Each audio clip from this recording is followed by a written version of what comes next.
Beleza. Então, voltando lá, por que o Python? O Python ele é bastante usado em computação científica, né? Até essa é a razão que essa linguagem foi escolhida para o curso de física computacional. Ele tem diversos módulos que facilitam o uso de equações e ferramentas matemáticas mais avançadas, né? O desenvolvimento em Python também tende a ser mais ágil que em outras linguagens, devido à sua sintaxe mais simples e direta e sua característica multiparadigma. Multiparadigma quer dizer que você pode usar diversas formas de desenvolvimento, uma que é funcional, que ela é muito mais direta, mais sequencial, e outra que é, por exemplo, orientação a objetos, que você cria objetos e a lógica do seu software, ela depende de como esses objetos estão interconectados. Esse mini curso, a gente vai falar mais de programação funcional mesmo, porque orientação a objetos é um pouco mais avançado e acaba não entrando no escopo desse curso. A forma como essa linguagem também evolui, ela é bastante democrática, né? O Python ele evolui conforme solicitações feitas pela comunidade. Qualquer desenvolvedor de Python pode fazer uma dessas solicitações, se não me engano o nome delas é PEP, PEP, e tem um número na frente. Essas solicitações vão para o time de desenvolvimento do Python e eles decidem se é válido. Se for válido, a comunidade pode opinar se ela concorda ou não dessa alteração ser atualizada, ser colocada na linguagem, né? Mas também essa atualização ela vai para a linguagem padrão, aquela que você baixa já vem com Python. Mesmo se essa atualização não for pela linguagem padrão, ela pode vir de uma forma de uma biblioteca, que eu cito aqui em cima. No Python tem mais de 250 mil bibliotecas, que são pacotes de códigos feitos por outras pessoas, com a intenção de facilitar o desenvolvimento de Python. Por exemplo, se vocês vão ter um curso mais para frente de Machine Learning, as bibliotecas de Machine Learning, por exemplo, Keras, ou então a do Google, está me falhando o nome agora, são bibliotecas de códigos extensos, então vários arquivos de códigos com diversas classes, diversas relações, que facilitam a sua vida, né? Porque aí você só precisa importar essa biblioteca e usar o seu dataset, né, o seu banco de dados para fazer o que você bem entender nessa biblioteca. A alternativa a isso aqui seria você construir um motor, né, uma engine de machine learning direto do zero, que seria muito complexo e demorado. Então, aqui tem alguns usos do Python, né, ciência de dados e visualização de dados, isso aqui deixou o Python recentemente deixou o Python muito visualizado, né, até, se não me engano, é a segunda linguagem de programação mais usada no Brasil e a primeira no mundo. Machine Learning, inteligência artificial, que está crescendo bastante. Web Development, que a gente usa uma framework chamado Django, ele facilita seu desenvolvimento de sites, blogs, qualquer tipo de ferramenta web. Web Scraping, que é você usar um código para vasculhar a internet por padrões que você deseja. Por exemplo, você pode usar ele para buscar notícias de um tema específico que você queira. Desktop GUI, que é fazer um software para o seu computador mesmo, para rodar no Windows. Desenvolvimento de jogos, principalmente na área de jogos mais simples, né? Porque para jogos mais completos, geralmente você vai ter o uso de engines mais maiores, né, e próprias para isso. Mas, no entanto, o Python ainda é bastante usado para desenvolver engines de inteligência artificial para jogos. E computação científica, que é a realização de contas grandes e que são custosas para o processador. Aqui, algumas empresas que utilizam o Python, o Google utiliza bastante o Python, inclusive tem mini cursos de machine learning dados pelo Google, porque eles realmente precisam bastante de gente que tenha expertise nessa área, né? Facebook também, Microsoft é a mesma coisa, Amazon também, qualquer empresa que lida com computação na nuvem acaba precisando. Nubank também utiliza, Santander utiliza, Netflix utiliza. O Santander, inclusive, recentemente abriu uma solicitação no site deles em que você fazia uma espécie de provinha de lógica lá e, eventualmente, eles poderiam te levar para o Santander para você fosse treinado ou se você já tivesse o expertise para trabalhar direto. A Netflix também, um uso comum na Netflix é a recomendação. A recomendação da Netflix é feita usando Python e usando Machine Learning. recomendação de novas séries, novos filmes. Apesar da linguagem, né, a linguagem é muito vista com essa ligação com essas cobras, até os slides que eu uso aqui, há uma imagenzinha de uma cobra anteriormente, o logo oficial do Python tem uma cobra, contudo, o Python, ele foi dado esse nome em homenagem a esse grupo de comediantes, chamado Monty Python. Ok, qualquer linguagem de programação vai trabalhar com dados. O seu computador trabalha com dados. Para o seu computador, dados são sequências de 1 e 0. É o binário que a gente fala, né? A gente chama isso de bits, que é binary integer, se não me engano. E é a matéria-prima da informação. Tudo é construído através de 1 e 0. O seu jogo é construído através de 1 e 0, o seu Windows é construído através de 1 e 0. Contudo, é muito complexo programar simplesmente com isso, né? Então, foi desenvolvido linguagem de programação que interpretam padrões do seu processador e da sua máquina e traduzem esses padrões para inglês, geralmente, que a maior parte das linguagens de programação são em inglês. E o que acontece? Por exemplo, tipos de dados são totalmente binários.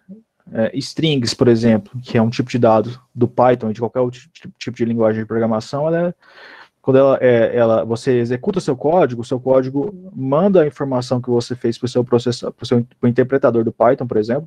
O interpretador traduz para o processador em binário e o processador executa a tarefa. Por exemplo, qual que é a diferença de uma linguagem de programação para outra? Vamos colocar, por exemplo, aí o C. O C é uma linguagem de programação que a gente fala que ela é de baixo nível, ela é mais próxima do processador e a sintaxe dela é mais próxima do 1 e 0, ela é mais bruta do que o Python, por exemplo. O Python é mais próximo da linguagem humana, no caso do inglês, do que o C, ou então até outras linguagens que são bem mais baixas ainda que o C, por exemplo, Assembly. Outra característica é que essas linguagens, quando elas são programadas com um tipo em mente, um tipo de dado. Por exemplo, se você for construir um texto no C, você vai usar um tipo de dado chamado string. No Python também, contudo no C, você tem que informar que aquilo que você está construindo é um string. O Python não. O Python ele facilita a sua vida e ele identifica, com base na forma como foi escrito o seu dado, se ele é um string ou se ele é um inteiro. Então, eu vou falar, os tipos de dados aqui, geralmente eles são padrões. Até aqui nos booleanos, eles são padrões em qualquer tipo de linguagem de programação. Agora, essas 4 aqui, elas são mais características do Python, né? Tem versões desse tipo de dado aqui em outras linguagens de programação, só que com nomes diferentes e funcionamento diferente. O primeiro tipo de dado e o mais básico é um string. Um string é simplesmente um texto. Um exemplo aqui, Maria. Inteiros, que são números inteiros. Float, que são números com ponto flutuante, que aqui seria, no caso, o pi, né? 3.4, 3.1415. Booleanos, que é o bool, que é simplesmente true ou false. E o Python tem essas coleções de dados aqui, que em si é um dado. Uma lista, que você pode colocar qualquer tipo de dado nela, por exemplo. Qual que seria um uso legal de uma lista? Vamos supor que você tem um software que cadastra um cliente. O seu cliente ele tem dados ligados a ele que são de tipos diferentes. Por exemplo, o nome dele é um string, porque é um texto. A idade dele pode ser um string, contudo é interessante que seja um inteiro, que você pode utilizar a idade dele para fazer operações matemáticas. O CPF dele também pode ser um inteiro. A lista ela faz basicamente isso. Então, se você cria o seu software para cadastrar o seu cliente, você pode criar uma lista e nessa lista tem todas as informações do seu cliente, o nome, o CPF.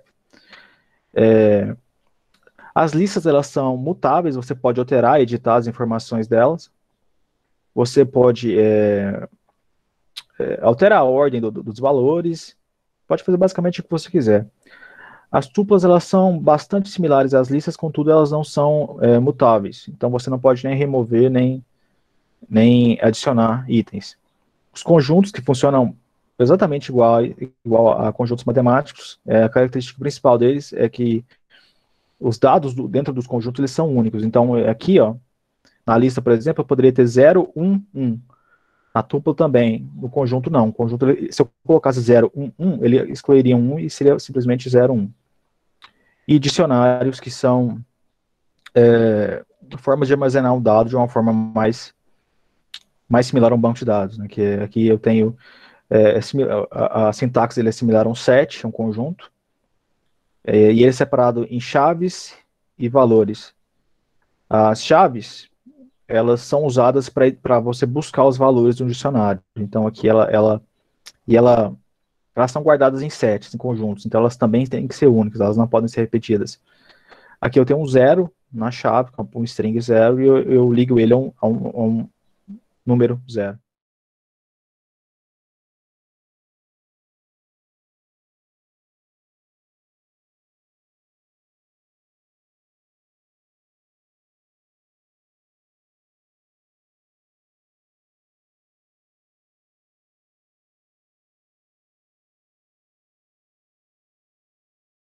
Zero.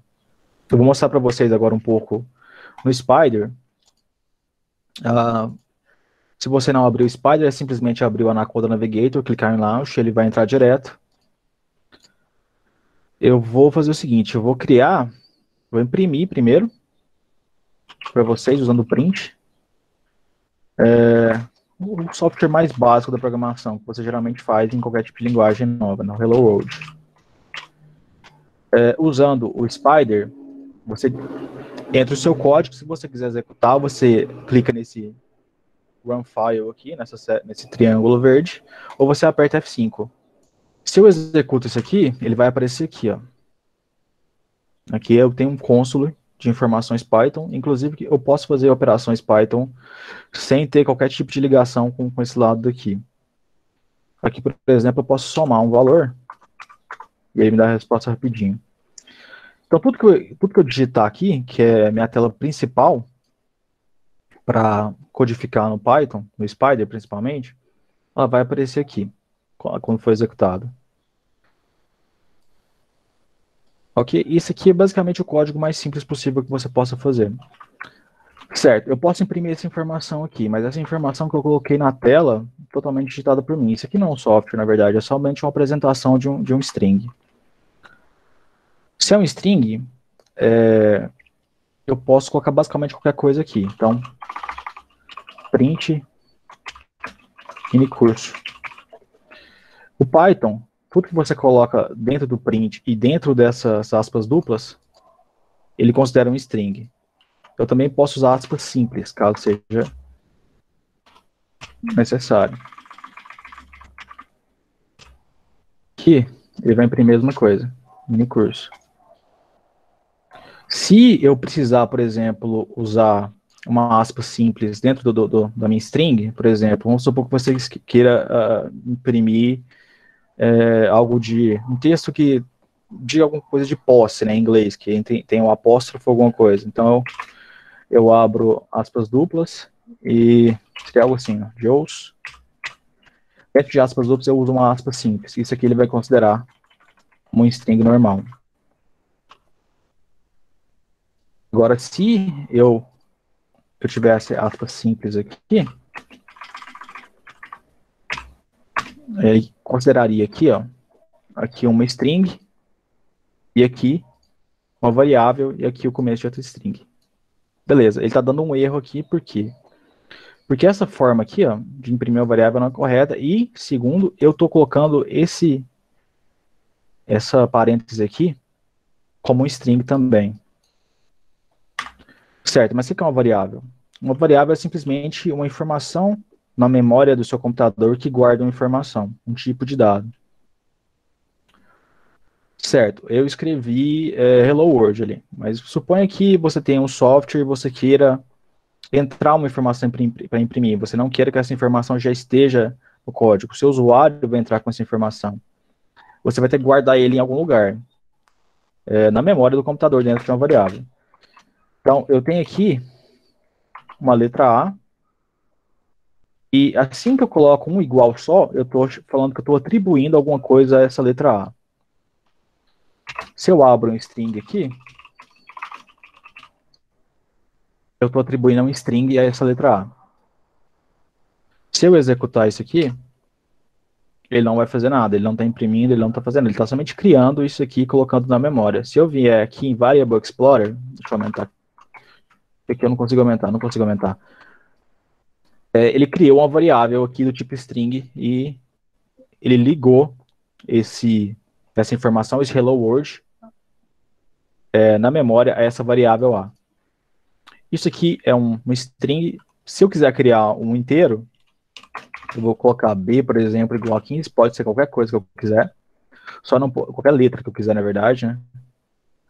Se eu quiser colocar uma palavra inteira, por exemplo, nome completo, eu tenho que separar por underline, ou isso aqui geralmente é feito para deixar mais claro, né? Colocar a primeira letra da próxima palavra em letra maiúscula.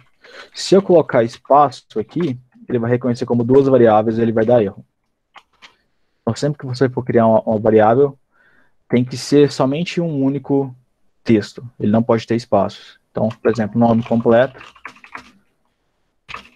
Odeir, Naso. Ok, se eu quiser criar um float, 15.0, aqui vai ser um inteiro, igual a 15, aqui vai ser um número flutuante. Aqui é fstrings, certo? A gente vai ver como é que a gente pode imprimir informação na tela. Mas se eu fizer isso aqui, eu tenho essa variável A aqui, como que eu imprimo ela? Eu posso fazer isso aqui. Se eu criar um print, colocar a variável dentro das parênteses do meu print aqui, ele vai imprimir o conteúdo da variável na tela. Beleza. Ele vai lá na memória, ele percebe, né, que você passou A para ele percebe que ele não está entre parênteses, então deve ser uma variável. Ele vai na memória buscar a informação que essa variável está ligando. Ele vai verificar que é hello world. Certo. Suponha que você queira imprimir alguma mensagem mais complexa. Por exemplo, suponha que o resultado de uma equação que você está fazendo é 15.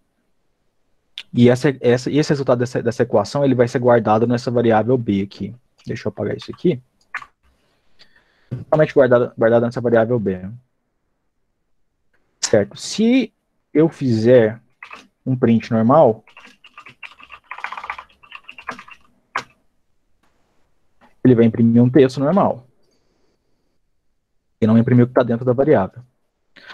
Para que eu imprima o que está dentro da variável, eu tenho que informar para o meu print que há uma formatação ali dentro.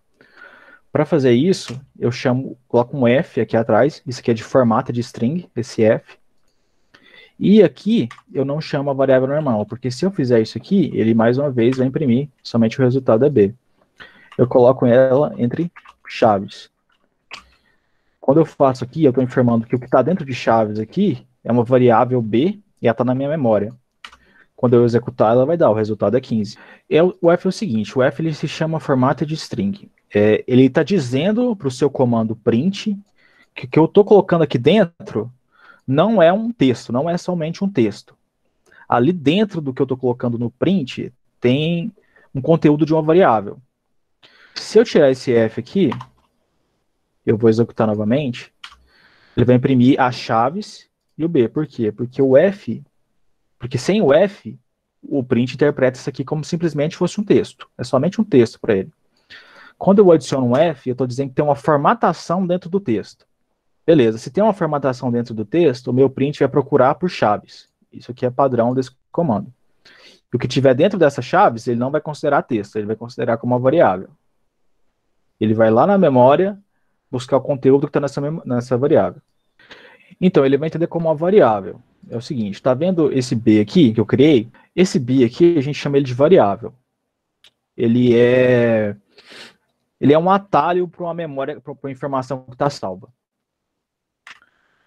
Pensa o seguinte, eu vou realizar uma soma. Essa soma, ela é de 15 mais 3.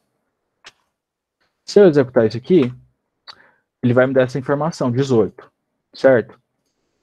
Agora, suponha que você queira fazer essa soma, mas você não queira imprimir essa informação agora. Você quer guardar ela para usar essa informação em outra em outra operação matemática. Suponha que você fosse o delta da equação de segundo grau, você calcula o delta, você não quer que imprime o delta, você guardar o delta para depois você encontrar as raízes utilizando o delta. O que você faz? Você cria uma variável. Eu coloco qualquer coisa aqui, ó, pode ser soma aqui, e eu coloco um igual. O que está acontecendo aqui? Quando eu coloco esse igual aqui, eu estou dizendo para o Python que é uma atribuição. Eu estou passando uma informação para algum lugar. Ele lê da direita para a esquerda. Ele vai ler aqui. Beleza, isso aqui é uma soma. Eu sei o resultado dessa soma. O que eu faço com ela? Eu imprimo. Ele vai para a esquerda, ele vê que tem esse igual. E ele percebe, não, ele está tendo uma atribuição aqui. Está atribuindo aqui a soma. Ok, mas o que é esse soma? Esse soma, ele foi criado aqui, ó. O que ele obriga o seu interpretador, o Python, a fazer? Ele guarda essa informação 15 mais 3 na memória do seu computador. Aí depois, para que você possa utilizar ela posteriormente, simplesmente utilizando o nome que você colocou aqui, nome de soma. Entendeu? Quando eu coloco entre chaves aqui, eu estou dizendo que tem um tipo desse tipo de dado aqui. Tem uma soma aqui, no caso. Tem uma variável aqui, e essa variável é a soma. Entendeu? Ele vai imprimir o que está dentro daqui, ó. 18. E se eu mudar o nome aqui, ó, vamos dizer que seja multiplicação. Multi. 15 vezes 3. Eu venho aqui e troco para multi. Ao invés de imprimir o que estava em soma, ele vai imprimir o que está dentro de multi. Ó, então criei ainda, desculpa. Aqui. Resultado 45. Ela pode armazenar o que você quiser. Coisas mais avançadas, pode colocar uma função, pode colocar o que você quiser dentro dela. Chegando a alguns comandos, como por exemplo, um comando C, um comando for, que a gente vai ver mais para frente, que não dá para colocar, mas qualquer tipo de informação que você cria, ou que o seu sistema cria, pode ser guardado em uma variável para que você possa utilizar mais para frente. Se você colocar aqui, vírgula, multi, ele vai imprimir da mesma forma, ele vai imprimir o texto ali, normal. O propósito desse F aqui é para colocar, por exemplo, informações formatadas. Ele é mais prático caso você queira imprimir um texto um pouco mais complexo. Há outro tipo de formatar também, tem um comando que chama format também, que ele é um pouco mais complexo e ele acaba sendo um pouco do escopo desse curso. Mas o vírgula também funciona. Aqui, entrada de dados. Certo. Mas nenhum software funciona dessa forma, né? Você não abre, por exemplo, o Spotify no seu computador e você digita o que você quer. Você passa uma informação para o Spotify. Para fazer isso no Python, a gente tem um comando chamado input. Ele quer dizer entrada, traduzindo diretamente. No inglês, ele é entrada.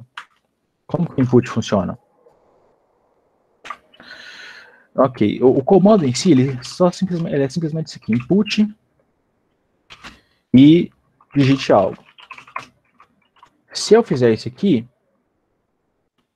ele vai funcionar perfeitamente. Ele vai pedir para eu digitar algo aqui. Deixa eu colocar mais simples aqui. Vou colocar 2 pontos e espaço para ficar mais claro. Algo. Então eu consigo entrar em colocar informações dentro do Python utilizando esse comando input, passar informação para o seu sistema utilizando o comando input, né? Contudo, se eu fizer somente isso aqui, ele só vai criar solicitar essa informação e você vai digitar e essa informação que você digitou não vai servir para nada, ela vai embora. Você tem que guardar ela dentro de uma variável. Se eu coloco B igual input, digite algo, que eu executo, eu digitar aqui dentro, é guardado como um texto, um string. E esse texto vai ser guardado dentro da variável B. Se eu quiser utilizar essa informação, eu coloco print B, ele vai estar lá, essa informação vai estar na memória, vai imprimir o que eu digitei, algo. Por exemplo, se você quiser fazer uma operação matemática, digite o primeiro número, B, input, digite o segundo número. Certo, eu vou fazer isso aqui, eu vou solicitar primeiro o primeiro número, né? 15, e eu vou, logo depois que eu passar a informação para o primeiro número, essa informação 15 aqui vai ser guardada dentro do A, o sistema ele vai passar para a linha de baixo, a linha 2, e vai pedir a informação. E eu vou digitar o segundo número, aqui pode ser 5. Ok. E agora eu tenho que fazer alguma coisa com isso aqui. Eu tenho informação na variável A, eu tenho informação 15, na variável B eu tenho informação 5. Eu posso criar uma outra variável aqui, C, e utilizar uma soma aqui. Se eu executar, C vai receber a soma de A e de B. E eu posso imprimir isso aqui depois. Basicamente, dá para você fazer basicamente uma calculadora bem simples, utilizando o input com a informação do usuário. O colega perguntou se, por exemplo, quando eu passo uma informação para o input, eu tenho que verificar o tipo de dado dela, tenho que passar um tipo de dado para ela. Na verdade, não, o input ele faz isso automático para você. Aqui os operadores que a gente tem no Python, né?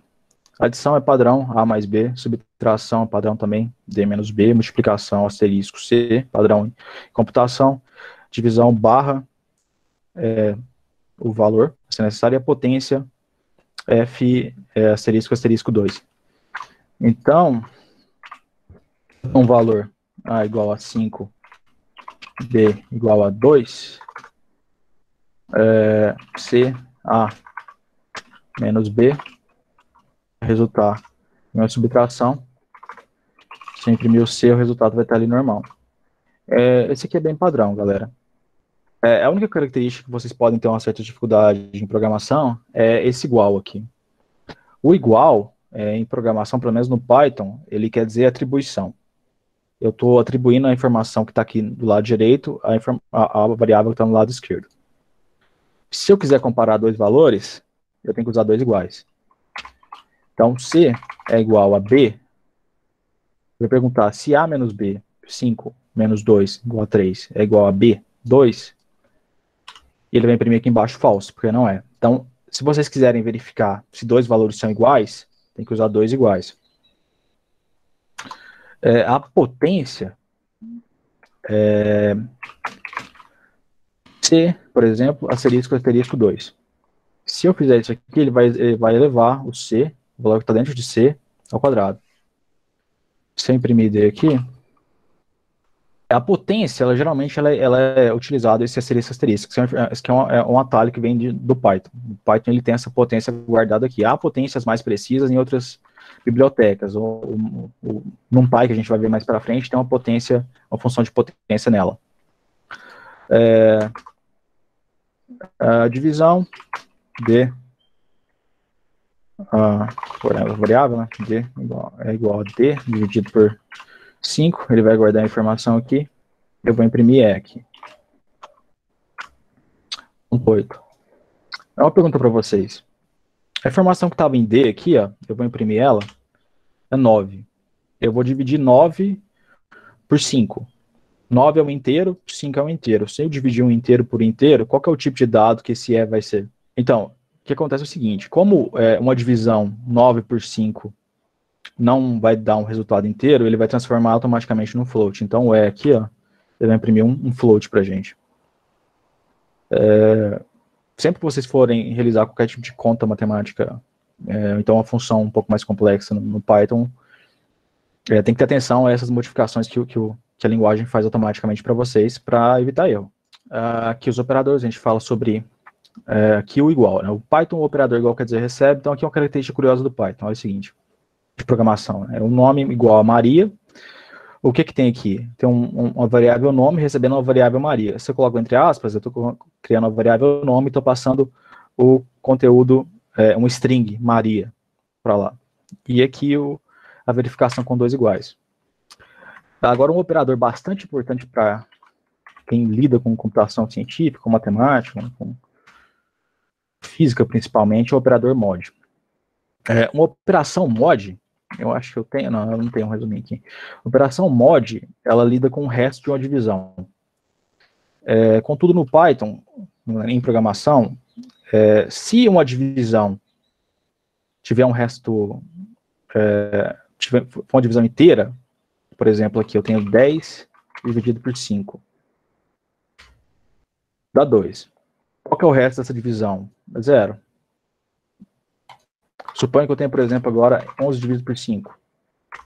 Aqui dá um resto. Esse resto, apesar dele não ser 1, o Python ele trata como se fosse 1. Qualquer resto que seja diferente de 0, o Python vai tratar como 1. E o que o operador mod faz? Ele retorna o resto para vocês. Então, se eu tiver um A igual a 10 e B igual a 11, e eu quiser realizar uma operação de mod, eu vou colocar A, porcentagem. O porcentagem ele é um atalho para operação de mod. Porcentagem 2, por exemplo. Eu vou criar essas duas variáveis e eu vou imprimir. O resultado foi 0. Se eu fizer a mesma coisa com B, que é 11, ele vai imprimir o resultado como 1. Por que o mod é tão útil? Ele é legal para você verificar, por exemplo, se o número é par, se o número é ímpar. Há equações matemáticas mais complexas que você precisa utilizar ele para verificar também, principalmente algumas séries também. E ele acaba sendo muito utilizado para verificar algumas condições. A gente vai ver algumas condições mais para frente, eu faço uma com mod para vocês. Você perguntou qual que seria o resultado se eu colocasse o B como 13. Vai dar 1. Se o resto da divisão for diferente de 0, da primeira divisão, porque deixa eu dar um exemplo para vocês aqui, deixa eu verificar. Olha, o 30 mod 2. 30 mod 2 deu 0. Apesar de na verdade, foi um mau exemplo, desculpa. Mas se o resto da divisão for par, ele vai dar 0. Se o resto da divisão for ímpar, ele vai dar listas. Então, listas são coleções de dados. Esses dados podem ser alterados e podem ter tipos diferentes. Por exemplo, aqui tem uma lista, essa lista tem números, tem um string e tem outra lista dentro dela. Certo. A gente viu como que a gente cria variável, beleza, mas se você quiser criar uma variável que ela tenha mais de uma informação, por exemplo, pode ser, o exemplo que eu tinha dado anteriormente, seria, por exemplo, o cadastro de um cliente. Suponha que você queira cadastrar um cliente, vamos supor que seja o Leandro. Leandro, o nome dele, eu tenho a idade do Leandro, por 30 no Leandro, e o CPF do Leandro. Ok, se eu salvar isso aqui, eu vou criar uma lista que é uma coleção de informações sobre o Leandro. Essas informações, elas podem ser do tipo que você quiser dentro dela, né? Por exemplo, se você quiser... Deixa eu verificar se eu consigo fazer uma gracinha para vocês aqui. Estou utilizando o mod. O que o B fez, ele criou somente os valores ímpares. O que acontece aqui? Isso aqui é um código um pouco avançado. É somente para mostrar para você como ele consegue utilizar o mod para fazer certas coisas. Aqui tem uma lista somente com os números ímpares. Se eu imprimir o B aqui, imprimir somente os números ímpares, de 1 a 10. Então aqui eu guardei somente inteiros. Eu posso criar uma lista de números, como eu bem entender. Eu posso criar uma lista com valores flutuantes, ponto flutuante, né? Posso criar uma lista com inteiros.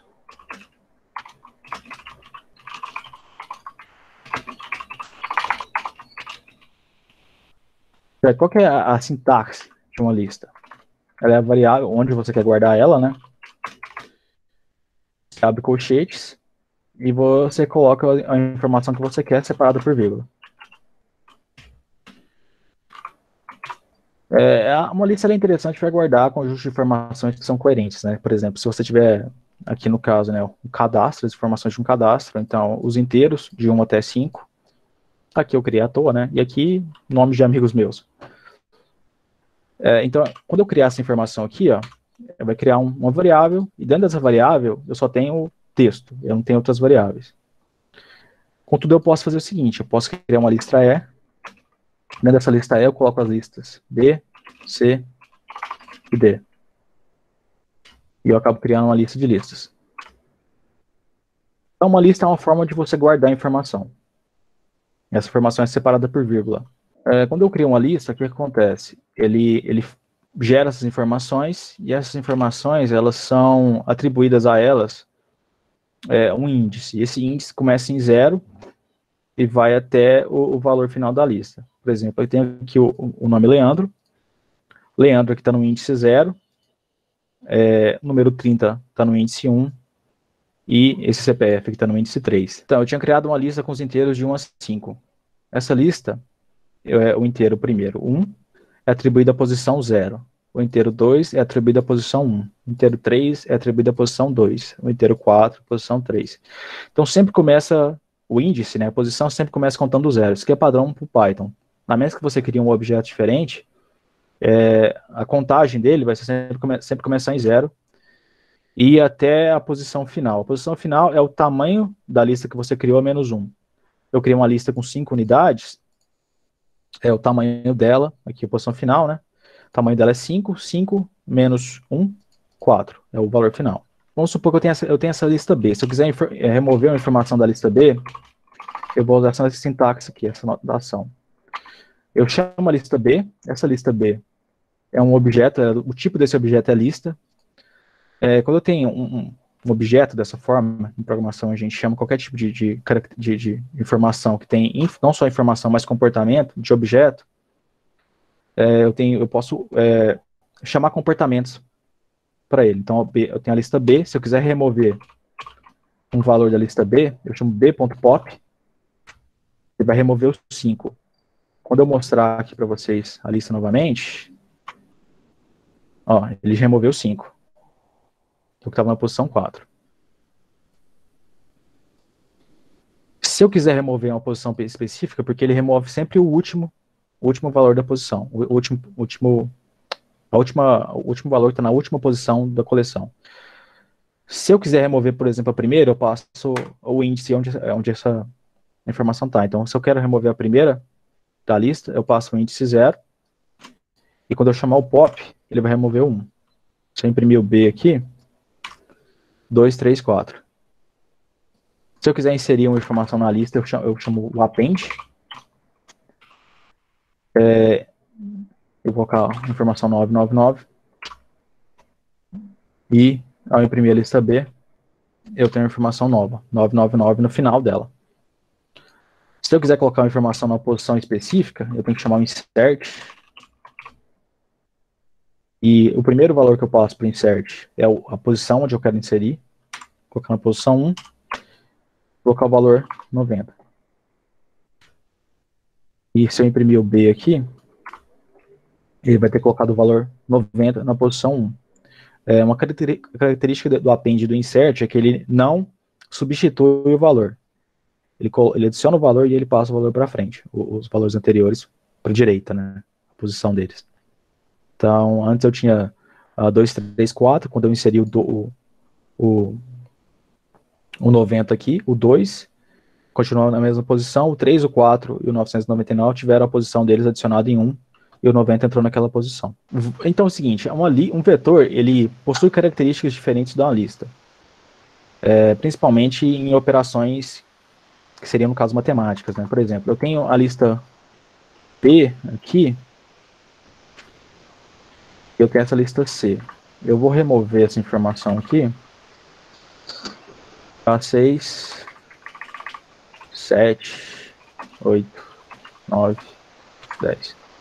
Então, uma soma vetorial, se eu somasse esses dois vetores aqui, se fossem vetores, o 6 seria somado com 1, o 7 seria somado com 2, o 8 seria somado com 3, o 9 com 4, por aí vai. Agora, uma lista, uma característica diferente do vetor, é que a soma da lista é uma soma de concatenação. Então, se eu somar B mais C, deixa eu criar essa lista C aqui, ó, ele vai criar uma nova lista D, e essa lista D, ela vai ter as informações de B e de C. Deixa eu só fazer algo aqui.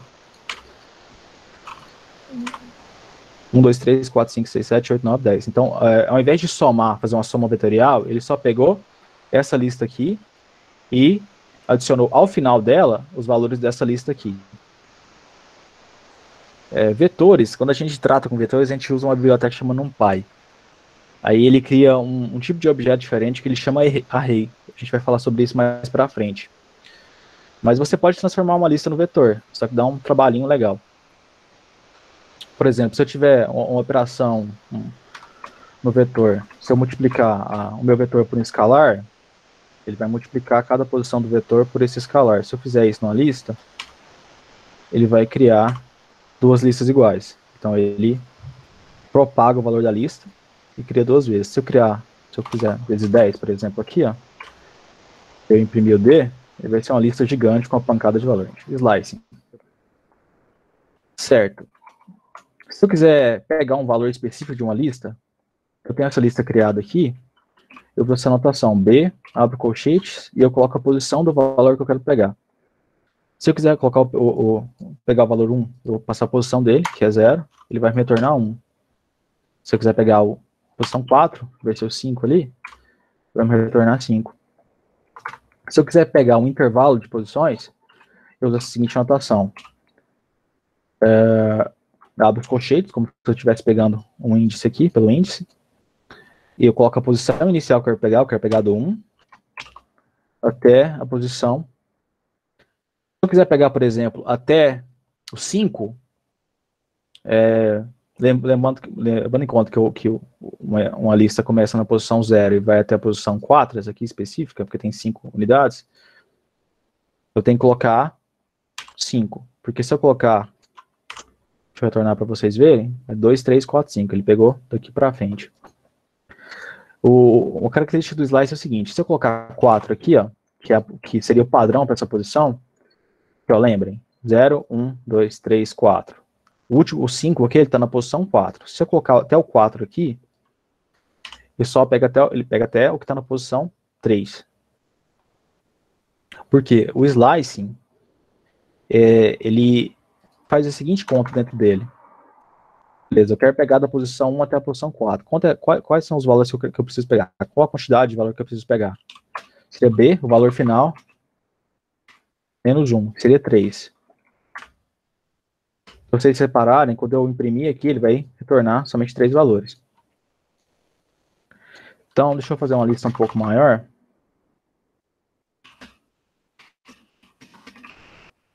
Mais claro. Olha, eu juntei a lista B e a lista C. Ele vai de 1 até 10. Então, o 1 está na posição 0, o 10 está na posição 9. Se eu quiser pegar os valores aqui de 2 até 10, eu tenho que fazer o seguinte. Eu chamo a anotação de slicing, eu pego o que está... Eu quero pegar até do 2 até o 10, né? Então, o 2 está na posição 1, eu pego do 1 até o 10. O 10 está na posição 9. Contudo, se eu colocar a posição 9, ele vai retornar para mim até o 9. Então, para pegar o último valor, lembrem que é o seguinte, a posição final que você coloca aqui, ela não dita o valor final que você vai pegar. Ela dita onde que ele vai parar de contar. Se eu colocar até 10 aqui, ele vai pegar o 10. O colega perguntou se o último valor seria n-1. Sim, seria n-1. O colega perguntou se teria como eu, por exemplo, pegar somente o que está na posição 1 e o valor final que eu quero, que é o que está na posição 10, que seria o 10. Tem mais um adicional ao slicing aqui, que quando eu coloco mais 2 pontos aqui, eu consigo ditar para ele como que ele vai buscar essa informação. Então, o padrão é 1. Se eu manter 1 aqui, ele vai retornar normal. 2, 3, 4, 5 até o 10. Se eu colocar 2, ele vai pegar valores de 2 em 2, contando a posição de 2 em 2. 2, 4, 6, 8. Se eu colocar 3, de 3 em 3. 2, 5, 8. Se eu colocar 4, 4 em 4. 2, 6, 10. 5, 5 em 5. 2 e 7. Então, o que acontece? Se eu quiser pegar o 2 e o 10, eu tenho entre eles 6 valores. Então, eu coloco 6 aqui. 2 e 8. Vamos ver. 2 e 9. 2 e 10. Entendeu? Você consegue controlar como você vai buscar essa informação com o passo aqui. É um pouco iterável essa solução, mas é assim. Você consegue controlar como que ele vai buscar essa informação. Como que o Python vai... Qual o valor do passo que o Python vai dar para trazer essa informação. Assim você consegue trazer o primeiro e o último valor. Falando sobre tudo isso aí, vocês conseguem entender, vai de 1 até 5. colocar esse comando lista de 1 até a 4, o que ele vai retornar? Qual dessas letras aqui ele vai retornar? A, B, C ou D? Rapidinho. É que eu ativei o microfone só agora. No caso, se for uma lista com 200 números, por exemplo, e eu quero saber qual é o número da posição 170, eu só quero saber só o 170. Aí como que eu faço? Só o 170 você usa essa anotação aqui, ó. D, abre colchetes e põe a posição que você quer. Ele vai retornar a posição que está no 170. Como eu não tenho uma lista de 170 números aqui, eu vou pôr 2 aqui. Ele vai retornar o valor 3. Entendeu? Então, essa anotação aqui, somente com o inteiro, ele retorna o valor que está na posição do inteiro. Se eu começar a deixar ela mais complicado, colocar 2 pontos, aí ele se torna um slice. Entendeu? Entendi, valeu. Mas se você quiser complicar um pouquinho, por exemplo, eu quero pegar o 2, eu vou pegar o que está na posição 2 e ir até o 3. Ele vai fazer a mesma coisa que ele fez ali. Só que ele retorna uma lista. Entendeu? Tá, beleza, valeu. Esse exercício aqui, vocês conseguem ter, com essa explicação minha sobre slicing, vocês conseguem resolver esse exercício? O que vai retornar aqui? Sem entrar no Python, né? Então, é o seguinte. O D faz sentido. É o C. D faz um pouco de sentido, só que lembra o seguinte, a lista no Python, qualquer tipo de coleção no Python, começa na posição 0. Então, o 1 aqui está na posição 0. Então, eu vou pegar do 1 até o n-1. No caso aqui, o n é o 4. Então, eu vou pegar do 1 até o 3. O que está na posição 1? É o 2. 2, 3, 4. É a letra C. Ok. Eu tinha falado para vocês um pouco antes sobre bibliotecas no Python. Bibliotecas, eu tinha dito, né, que são códigos feitos por outros usuários e você pode utilizá-los, como você bem entender, né? Um exemplo legal são as bibliotecas de machine learning. Há outras bibliotecas para vocês fazerem algumas coisas mais complexas. Deixa eu ver qual que eu citei. Não citei nenhuma. É o seguinte, certo, eu quero importar o código de outra pessoa. Se essa biblioteca estiver na sua máquina, como a maior parte delas vão estar, a gente só vai trabalhar com bibliotecas que estão nessa máquina, estão na sua máquina e vem direto com Python, você usa essa anotação aqui, eu vou importar, import, suponha que você queira fazer uma raiz quadrada. Python, ele não tem um operador para fazer raiz quadrada padrão. Você tem que importar uma biblioteca que calcule a raiz quadrada para você. Várias delas fazem isso, no Python faz isso, o CMAF faz isso, a gente vai usar o MAF. Uma biblioteca com operações matemáticas e algumas questões mais complexas. Certo. Import MAF, quando eu importo MAF aqui, eu estou importando o código de outra pessoa, estou importando a informação, dados, classes, objetos criados por outra pessoa. Quando eu chamo MAF aqui, eu vou criar um objeto chamado MAF dentro do meu código.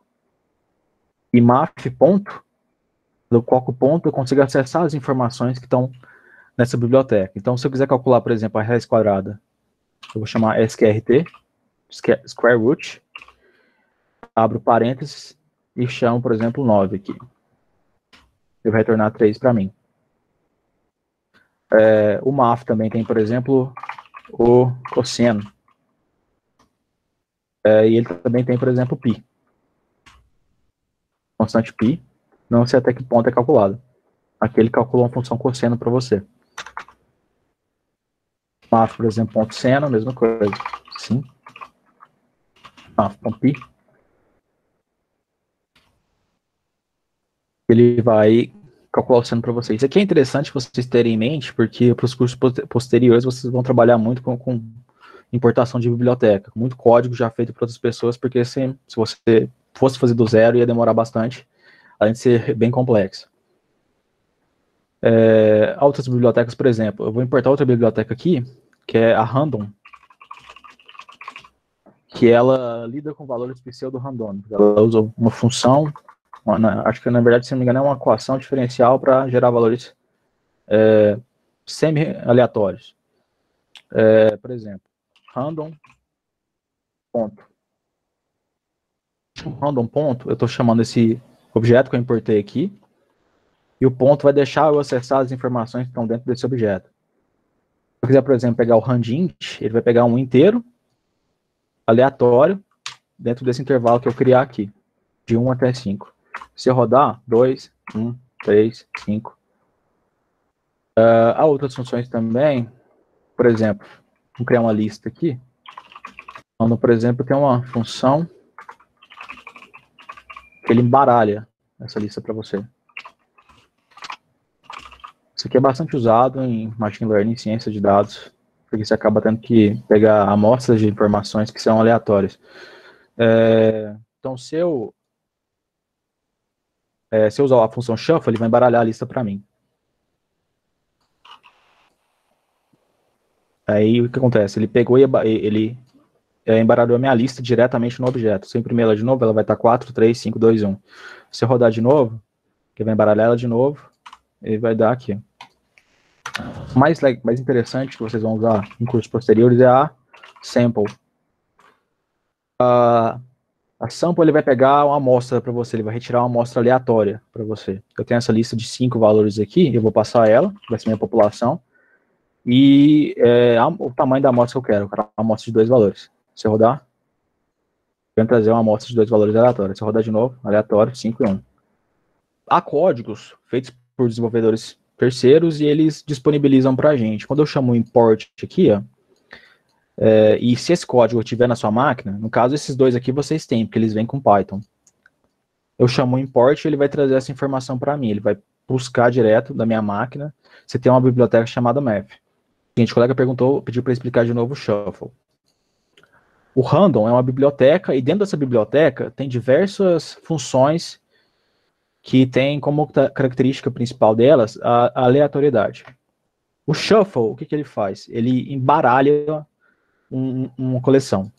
Eu tenho essa lista aqui de 5 valores. Eu vou criar ela de novo e eu vou imprimir ela de novo. Repara, ela está ordenada. 1, 2, 3, 4, 5. O que o shuffle faz? Eu rodo ele vai lá nessa lista, na lista que eu tinha criado, e ele embaralha ela. Ele troca os valores que estão aqui dentro de posição. Se eu imprimir ela de novo, vamos criar a lista de novo.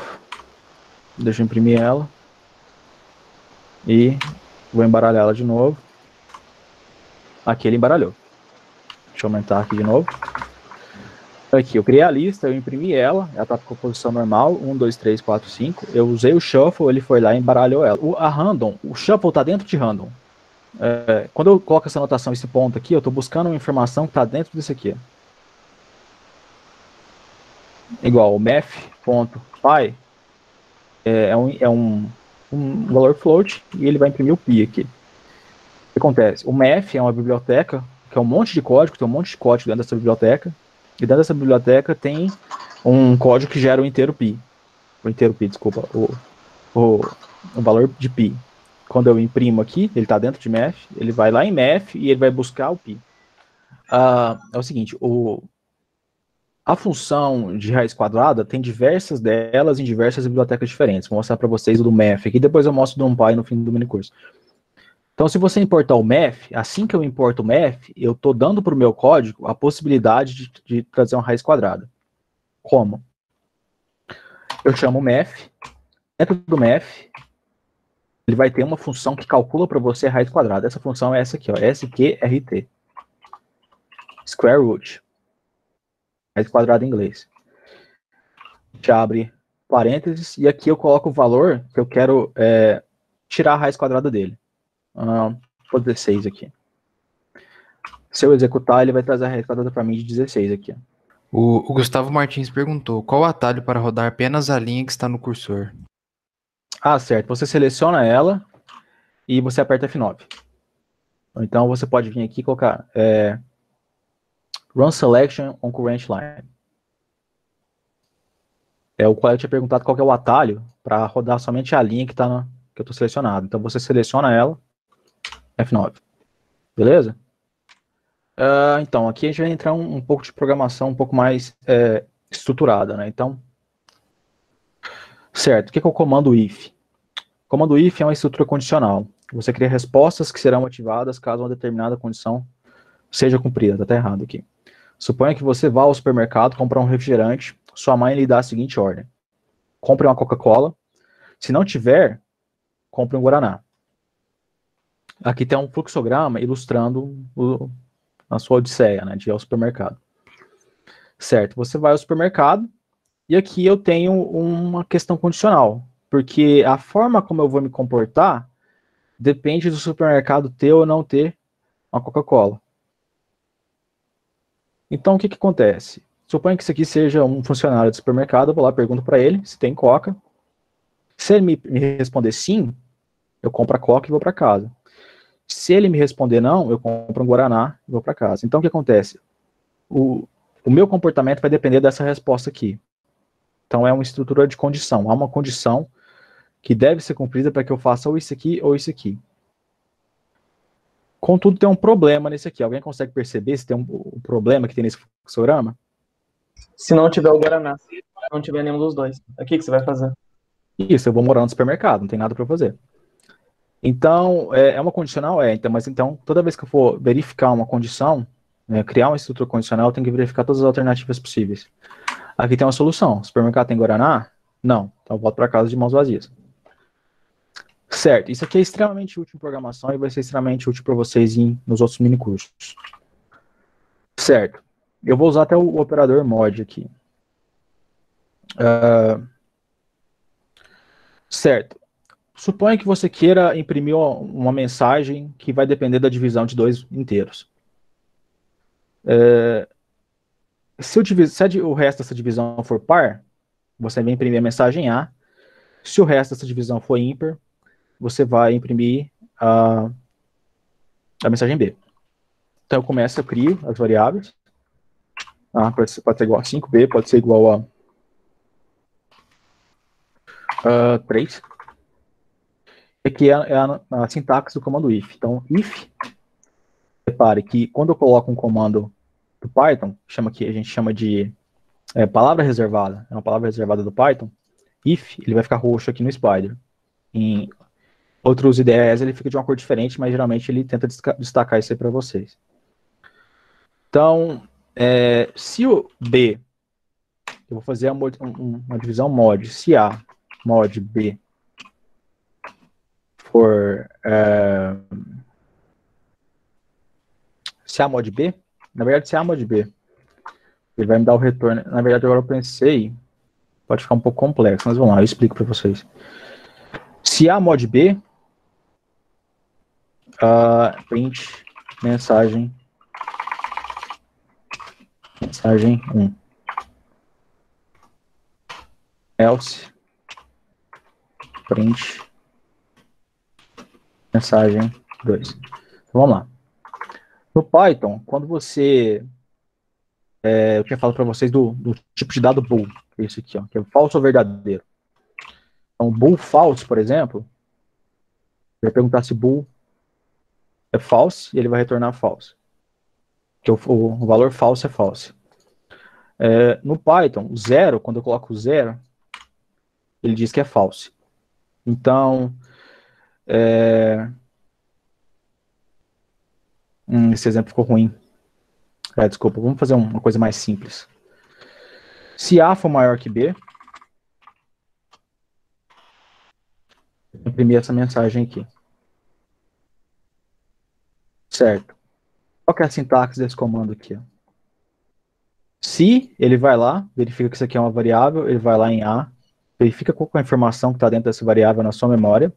Então, se 5 for maior, ele vai lá em B e verifica a informação que está em B for maior que 3.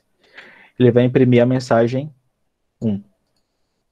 Se não, isso aqui significa se não, ele vai imprimir a mensagem 2. Então, o que acontece aqui? Eu tenho uma condição, se essa condição for verdadeira, eu faço isso aqui. Todo o resto, eu faço isso aqui. Se eu rodar isso aqui, alguém tem uma opinião sobre o que vai imprimir? Repete a pergunta, por favor.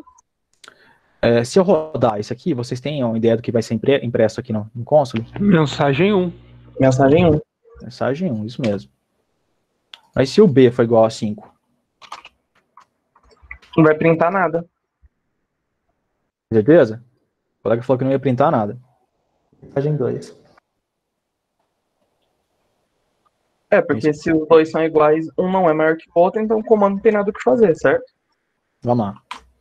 Ele imprimiu a mensagem 2, por quê? No caso deu falso. Uhum. Olha, o A porque realmente... 5 não é maior que 5, né? O A não é maior que 5. O else, ele trata o quê? Ele trata o resto. Ele é inclusivo. Todo o resto vai para ele. Então, se a condição primária aqui no if for falsa, ele cai no else e o else trata todo o resto dele. Pode ser igual, pode ser menor. Então, a gente tem um problema aqui. Essa lógica que a gente tentou construir para esse sisteminha aqui, ela não ficou legal. O que acontece? Essa estrutura de se aqui, essa estrutura condicional, há um segundo comando aqui que chama elif, que é else if. Se não se. Se não se for B, aqui eu posso escolher, na verdade, a situação que eu quero tratar. Eu posso tratar se os dois forem iguais, ou se um for menor. Por quê? Porque esse probleminha que eu estou criando, ele tem 3 condições. Ou eles são, ou um é maior que o outro, ou eles são iguais, ou o outro é maior que um. Então, o que eu colocar aqui, pode ser, se o B for menor que o A, vou colocar aqui mensagem 2. E aqui eu coloco mensagem 3. O que acontece? Faltou 2 pontos aqui. O que acontece? Qual que é a lógica do sistema aqui? Ó? Se 5 for maior que 5, eu vou imprimir a mensagem 1. Não é. Se não, se 5 for menor que 5, eu imprimo a mensagem 2. Não é. Se não, que é a condição restante, eu imprimo a mensagem 3, que os dois são iguais. Se eu executar, ele vai imprimir a mensagem 3. Beleza? Se eu alterar aqui e o B for maior que for... Na verdade, tem um problema nessa condição. Desculpa, exatamente, eu ia falar. Exatamente, tem um problema nessa condição aqui. Vamos rodar de novo.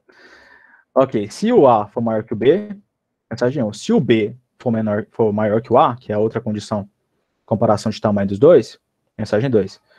Se não, o resto, eles são iguais, mensagem 3. Se eu executar a mensagem 3. Vou colocar o B aqui maior que o A, B igual a 10. Qual a mensagem que ele vai imprimir? 2. Isso. Estrutura de controle realiza um processo iterativo em algum dado, enquanto a condição específica determinada pelo programador continuar válido. O Python depende de 2 tipos de dados para formar uma estrutura de controle, iteráveis e iteradores. Iteráveis são objetos capazes de retornar suas partes, uma a uma, e alguns exemplos de iteráveis são listas, strings, tuplas, dicionários. E iteradores são objetos criados a partir de iteráveis e que são responsáveis por retornar um item de um iterável, guardar a posição, no caso aqui pode ser i, daquele item retornado e incrementá-la para que em uma próxima chamada o item retornado seja da posição, i mais 1. O Python possui 2 estruturas de controle, for e while. Certo, confuso. Vamos para o Spider. Eu tenho essa lista aqui. Eu posso imprimir essa lista. Certo? Ele vai imprimir essa lista na estrutura de lista, normal. Todos os valores de uma vez. Caso eu queira imprimir valor por valor, aí eu vou ter que quebrar essa lista valor por valor e imprimir valor por valor. Aquela anotação que eu tinha passado para vocês seria algo tipo assim.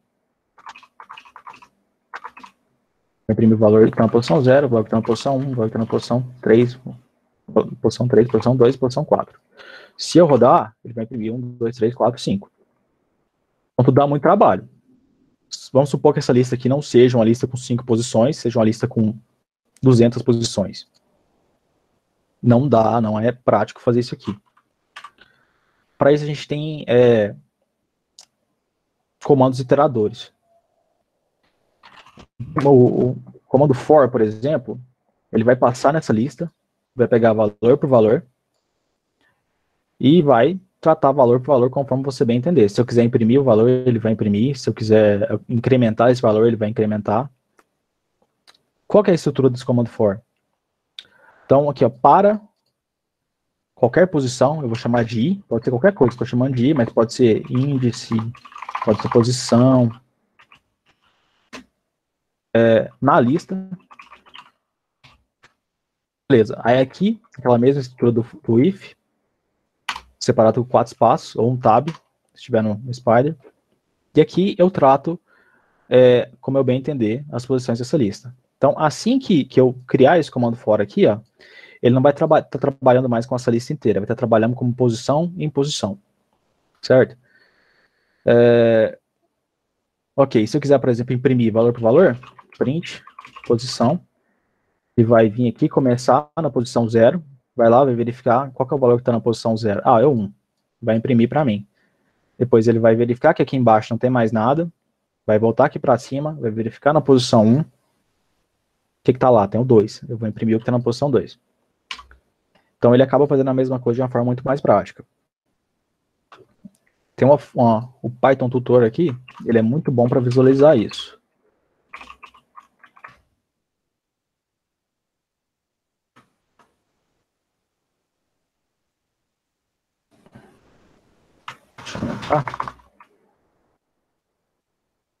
Eu vou usar esse mesmo código que eu fiz aqui. O Python Tutor, o que ele faz? Ele roda o seu código comando por comando.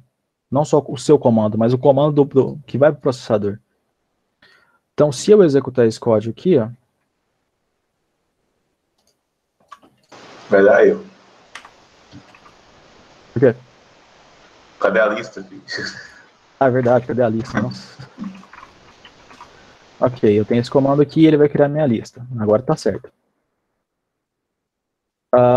Verifica aqui que ele vai criar uma lista na memória do sistema. Isso aqui vai estar lá dentro do Python Tutor. Ele vai pegar essa lista e atribuir as posições. 0, 1, 2, 3, 4, 5. E aqui tem o escopo global dessa lista, né? A lista e a posição. Aqui ele vai separar esse comando aqui em 12 passos. Quando eu der next, deixa eu voltar ao início aqui. Quando eu der next, o que ele vai fazer? A primeira coisa que ele vai fazer vai ser criar essa lista. Segundo passo, ele vai criar a variável posição aqui e vai atribuir o valor que está na posição inicial. A posição inicial é o 0, ele vai atribuir o valor 1. Ele vai lá e vai imprimir. Depois ele vai voltar ali em cima, atribuir o valor que está na posição 1, que está na posição 1 é o 2, vai imprimir. Assim sucessivamente. Ele roda enquanto essa condição que você criou aqui é verdadeira. Então, por exemplo, ele vai parar de rodar quando? Quando chegar no final da lista. Ele vai consumir a lista inteira. Se tiver uma lista com 200 posições, ele vai consumir a lista com 200 posições. E ele facilita a sua vida nesse contexto. O segundo comando de iterável, de iterador, é o while. O while é o seguinte, ele é diferente do for de que forma? Ele depende de uma condição. Por exemplo, se eu quisesse criar essa mesma situação aqui na lista, do for, eu teria que primeiro criar um contador, para começar em 0, e eu crio uma condição aqui. Enquanto o i for menor que o tamanho da lista, ele imprime lista o que estiver na posição i. Aqui eu incremento o contador. Não, agora ele criou um loop infinito. Por quê? Porque eu incrementei o contador com 0. Ele vai fazer a mesma coisa. Então a diferença do for para o while é que o while você tem que criar uma condição para que ele pare, senão ele faz igual ao meu erro anterior e ele roda infinitamente. Quando tiver energia, se o computador estiver funcionando, ele vai rodar. E aqui eu crio uma condição para o meu while, porque senão, o que acontece? Se eu fizer isso aqui, ó, ele vai continuar solicitando para eu digitar S. Se eu digitar S, ele vai continuar rodando. Eternamente. Por quê? Porque tudo aqui tá verdade. A condição aqui dentro dele tá verdadeira. Aí isso aqui é por quê? Porque eu disse que é verdadeiro de início. Entende? Então eu tenho que criar uma forma dele sair. If que estiver na variável A igual a S, aí eu tenho que fazer ele sair. Para ele sair do while, eu chamo isso aqui. Break. Ele sai do while. Ele quebra o padrão de iteração dele. Se eu rodar, posso digitar A, posso digitar C, T. Se eu digitar S, ele sai. Porque quando eu digitei S, rodou o break, ele se tornou false. O break, ele automaticamente ele sai do while, então ele inverte essa condição aqui. Ele faz essa condição inicial aqui, ela deixa de ser verdadeira e ele vai para frente. Aqui eu tenho um exemplo que é as diferenças do for, né? Do for e do while. Vamos voltar àquele exemplo do supermercado. Só que dessa vez sua mãe vai com você. Antes de chegar na fila, sua mãe encontra um amigo e começa a conversar. Você desenvolve duas estratégias para agir nessa situação. Você espera que sua mãe se despeça da amiga e pergunta se a conversa terminou, ou você escolhe ser irritante e pergunta para ela se a conversa terminou ao fim de cada frase. A primeira alternativa é equivalente ao comando for. Por quê? Porque a sua mãe vai te dizer quando terminou. E a segunda alternativa, você tem um indicativo, né, de fim, nesse caso, despedida, que é o que está dizendo para você que terminou. E ao verificar que esse indicativo ocorreu, você questiona se a conversa acabou. A segunda alternativa é equivalente ao comando while. Você sabe que sua mãe deve responder positivamente para que você saiba que a conversa terminou. Então você verifica ao fim de cada frase para saber se e verifica se você vai obter uma resposta positiva. Então você pergunta para sua mãe, a cada frase que ela disser, pergunta se ela já terminou de conversar. Quando ela responder positivamente, você sai. Então o while, ele depende dessa condição que tem que ser pré-determinada para você e você tem que administrar o fim dela. Entendeu?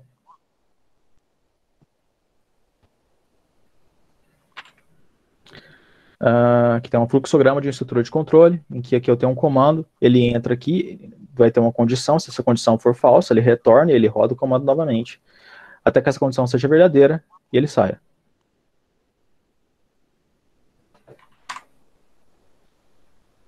Aqui a gente tem uns exemplos. Vamos passar para funções agora. Funções são blocos de comandos que são responsáveis por realizar uma tarefa específica.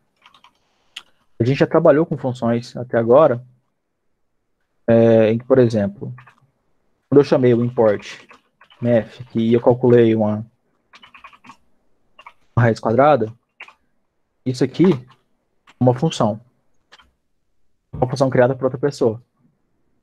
A gente vai criar a nossa própria função. Vamos criar uma função simples que some dois valores. Eu posso somar dois valores no Python simplesmente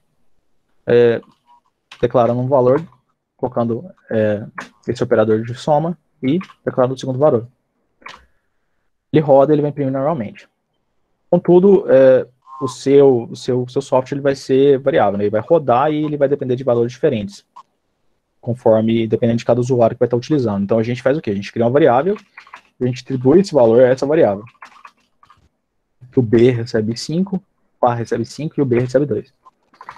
E eu posso imprimi-los novamente, simplesmente chamando A mais B. Ele vai rodar normalmente. Contudo, mais para frente, você percebe que você tem que utilizar essa soma. E ficar chamando essa soma o tempo todo não é prático. Você não pode ficar digitando A mais B o tempo todo. Pode, mas tem uma forma melhor de se fazer. Eu posso guardar essa soma numa variável. Aí aqui a variável C recebe a soma de A mais B, e toda vez que eu precisar usar a soma de A mais B, eu simplesmente chamo a variável C, que vai estar lá. Ok, mas se eu quiser somar valores que são diferentes de 5 e 2? Aí eu tenho que criar, mudar o nome da variável o tempo todo, depois criar essa soma dessa forma aqui, depois guardar na variável. Fica imprático. Para isso, em linguagem de programação, a gente tem funções, que elas são blocos de comandos pré-determinados, que elas executam uma função específica. Eles são criados no Python com a palavra reservada def. Depois de def, você dá um nome para sua função, vamos chamar ela de soma. A gente abre parênteses e a gente passa os parâmetros que ela vai ter que utilizar, que são os valores que a gente vai ter que passar para a nossa função. A nossa função, para deixar ela mais clara, de dois números, segue aquele mesmo padrão de declaração de variável, não pode ter espaço entre elas. A gente vai realizar uma soma simples de dois números. E aqui a gente chama os nossos dois parâmetros. Vamos chamar esses parâmetros de A e B. E aqui eu posso realizar a soma C igual a A mais B. Beleza, essa função aqui, ela faz basicamente o que a gente estava fazendo anteriormente. Se eu chamar ela, 5 e 3, não vai fazer nada. Alguém sabe por quê? Porque você ainda não botou os dois para somar? Oi? Porque ainda você não pediu para fazer a operação? Eu pedi para fazer a operação. Quando eu chamei ela, eu não chamei deu ela. print, né? Ou return. Eu não dei um print. Se eu der um print aqui, print C, o que vai aparecer? 8. Não, mas aí que você tem que chamar o nome da função, né? Que no caso é soma de dois números. Não é? Certo. Exato. Se eu colocar C igual aqui, aí eu estou pegando essa soma, estou chamando essa soma aqui e estou atribuindo a C, certo? Agora, se eu imprimir o C, o que vai acontecer? Agora vai sair a soma, né? Vai dar 8. Vamos verificar. Chamei. Se eu imprimir C, o que vai acontecer? Deu none. Alguém sabe por quê? Porque você não falou o que é o A, o que é o B? Não, mas você falou. Falei. Se eu não me engano, foi porque você falou que tem que colocar o F. O F, na verdade, é quando eu vou imprimir um texto. Quando eu estou imprimindo somente uma variável, eu não preciso colocar o F. O F, por exemplo, se eu quisesse imprimir o resultado da minha soma é C. Aí aqui ele imprimiria o resultado aqui. Como não tem uma soma aqui, ele vai dar none. Mas o F é somente quando eu quero imprimir uma mistura de texto e variável. Alguém tem uma noção por que aqui está imprimindo none? Se eu colocar C igual a 6 aqui, o que vai imprimir? Quando eu der print C aqui. Vou rodar isso aqui tudo de novo. Vai aparecer 6, certo? Vai aparecer 6, isso. Mas olha aqui, eu chamei aqui de Você C. falou que são duas coisas diferentes, não pode ser as duas coisas ao mesmo tempo, certo? Porque você falou que o C é A mais B e falou que C é a soma de dois números. Sim, o que acontece é o seguinte, na verdade, o colega anterior tinha falado certo, ele tinha falado que eu não coloquei o return.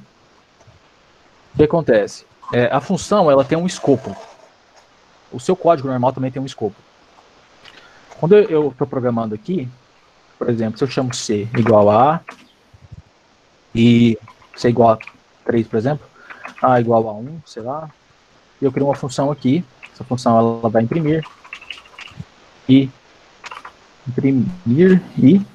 eu não vou passar nada para essa função, eu só vou chamar ela. O que ele vai fazer? Ele vai imprimir C e A. Eu chamei aqui, repare, eles estão fora da função. Se eu vou declarar essa função, se eu chamar essa função, o que vai acontecer? Ele vai imprimir esses valores que estavam fora dela?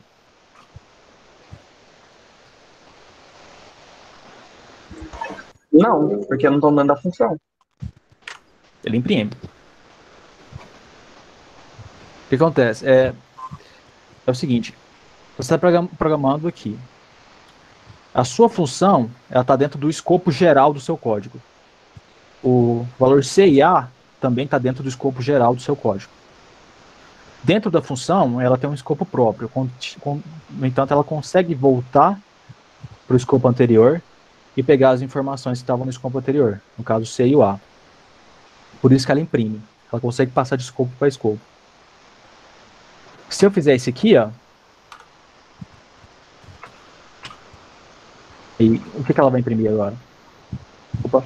A igual a 3. Se eu rodar, ele vai imprimir 3, 3. Ele vai dar preferência ao escopo dela, que está dentro dela. Mas ele ainda vai buscar o A ali fora. Se eu pegar o A e colocar ele, atribuir ele fora, abaixo de imprimir, colocar ele aqui, vamos pôr 9. Ah não, o C, desculpa. Ele vai dar um erro aqui. Por quê? Em Python, quando eu crio uma função, ele vai criar essa função, independente da ordem que tiver aqui, ele vai verificar as variáveis. Vai verificar se existem, não vai saber, ele não vai perceber os valores dela. Ele só vai verificar que tem as variáveis ali dentro. Quando eu crio uma variável C aqui, o padrão dele é dar prioridade para tudo que está dentro da função. Então ele não busca ele de fora. Entendeu? Então o que acontece? Se eu quiser utilizar o valor C que está ali fora, eu tenho que declarar como global. O valor global que está ali, ele vai rodar. Então o que acontece? O que a gente tira disso aqui? A função ela dá prioridade para o próprio escopo dela. Ela pode buscar as informações lá de fora. Contudo, o escopo dela tem prioridade. Então, se você criar uma função, você pode usar tudo que está fora da função. Só que, se você criar uma variável dentro da sua função, e essa variável tiver um nome similar, ou igual, né, ao que tiver fora dela, aí você vai ter um erro. Entendeu?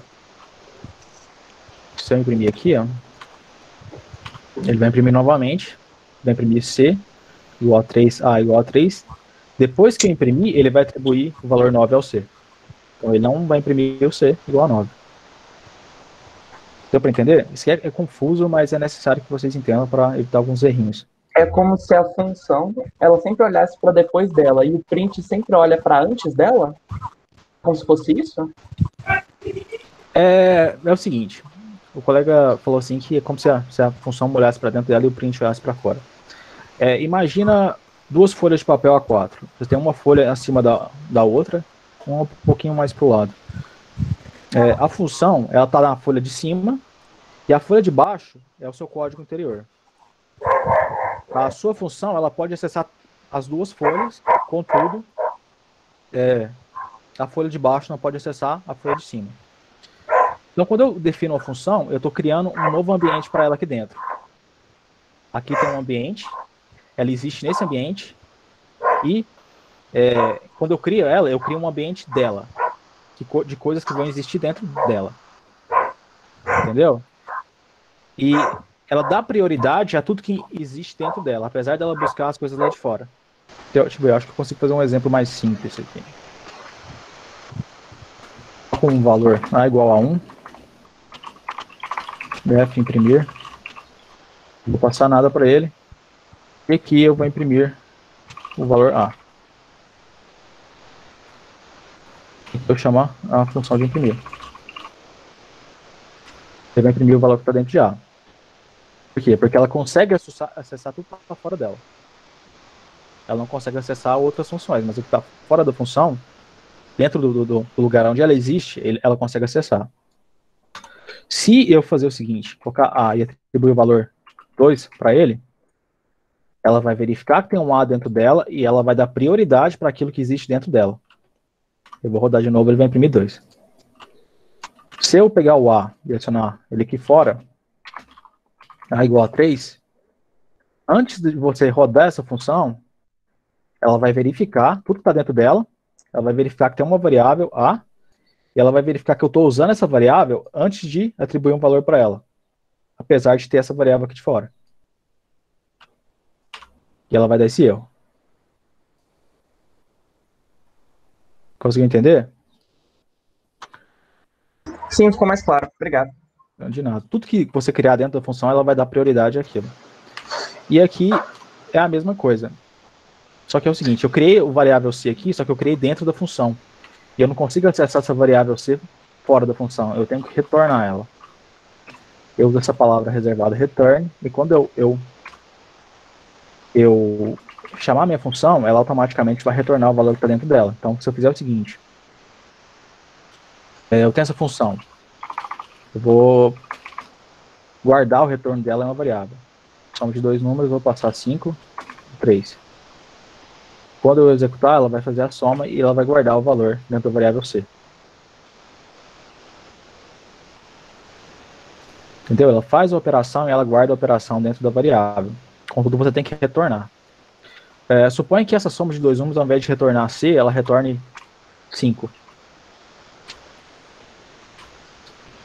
Então, C aqui vai ser sempre 5. O que eu retorno aqui é o que a minha função vai trazer de volta. Entendeu? Independente da operação que eu colocar aqui. Se eu tiver outra operação aqui, que seria já A menos B, e eu pedir para retornar somente ela vai rodar, ela vai fazer essa operação de soma, ela vai fazer a operação de subtração depois, só que ela vai retornar somente a operação de subtração. Então, sempre que você criar uma função, você vai ter que retornar alguma coisa a partir dela.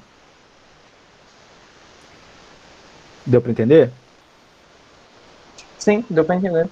Beleza. O Python tem uma singularidade que eu consigo retornar mais de um valor. Eu posso retornar D e C, que ele vai retornar a soma que está em C e a subtração que está em D. Quando eu chamar o C, ele vai retornar 2 e 8, que é a subtração primeiro e a soma depois. Tinha me perguntado sobre vetores. Aqui a gente tem a biblioteca NumPy. O NumPy é uma biblioteca que permite que você crie vetores. Ela é uma biblioteca focada em computação científica. É um pacote padrão do Python, não precisa ser instalado, ele vem com o Python. Para começar a usá-lo, a gente precisa somente importá-lo. Só que normalmente ele é importado e ele é dado esse apelido aqui, ó. Esse AS funciona como dando um apelido para o método que eu estou. Para o módulo que eu estou chamando. Ele possui uma estrutura de dados multidimensional chamada array, que pode ser pensado como um vetor. A gente vai chamar de vetor. O Python também possui uma estrutura de dados chamada... o Python também possui um array, que é similar a ele, só que o array do NumPy, ele se comporta como se fosse um vetor mesmo, e as funções dentro do NumPy utilizam o array do NumPy como um vetor. Então ele facilita a sua vida se você quiser, por exemplo, fazer operações de álgebra linear, estatística, simulação de aleatoriedade, transformações de Fourier e muito mais. Tinha me perguntado sobre vetor, então um vetor no Python a gente pode chamar ele aqui, ó. A gente vai importar o NumPy. Quando eu coloco AS aqui, eu estou dando um apelido para o NumPy, ASNP. Então, ao invés de chamar NumPy, alguma coisa aqui, eu vou chamar só NP. Beleza? Só um apelido mesmo. E aqui eu crio o meu vetor, .array. Eu vou chamar ele de V1. E aqui, ó, eu posso passar somente um valor que ele vai criar um vetor unidimensional. Deixa eu limpar isso aqui todo. Ele criou um vetor para mim. Esse vetor é um vetor somente de uma dimensão. Se eu quiser um vetor de 2 dimensões, eu tenho que passar np.array e os valores têm que estar dentro de uma lista, então de uma tupla, de alguma coisa assim. Então, 1 separado por vírgula, 2. Aqui eu criei um vetor V2. Se eu imprimir, ele vai ter um vetor V2. Beleza? Vamos criar um vetor V3 aqui. Esse vetor V3, ele vai ser um outro vetor de 2 dimensões. Aqui vai ser 3 e vai ser 4. Vamos fazer um produto escalar. A gente faz o seguinte, np.dot V2, V3. Ele vai fazer... Deixa eu criar o V3 aqui. Ele vai fazer um produto escalar dos dois. Beleza? Deixa eu ver mais algumas funções. Escalar, produto vetorial. A gente tem um vetor de 3 dimensões. 4, np.array. 1, 2, 3. Vou criar um vetor de 3 dimensões e eu vou chamar np.cross. Cross. Aqui. Deixa eu ver. Cross, isso mesmo.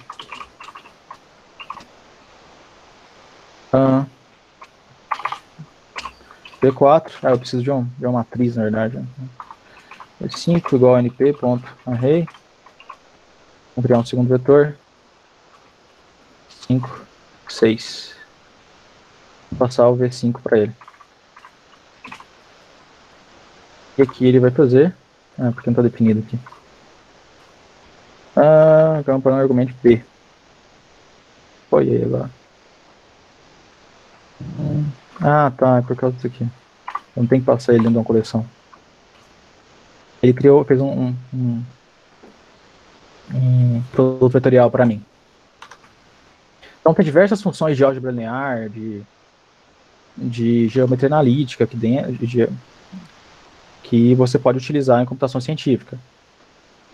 Você pode criar uma matriz, vamos chamar ela de M1. Para criar uma matriz, você usa o mesmo comando, array. E aqui você cria uma coleção aqui dentro. Aí dentro dessa coleção você vai passar as linhas da sua matriz. Cada linha da sua matriz é um vetor. Então eu vou criar uma matriz 3x3. 1, 2, 2, 3. Primeira linha. Segunda linha. 4, 5, 6. Terceira linha. 7, 8, 9. Deixa eu separar aqui, dar um Enter para ficar legível.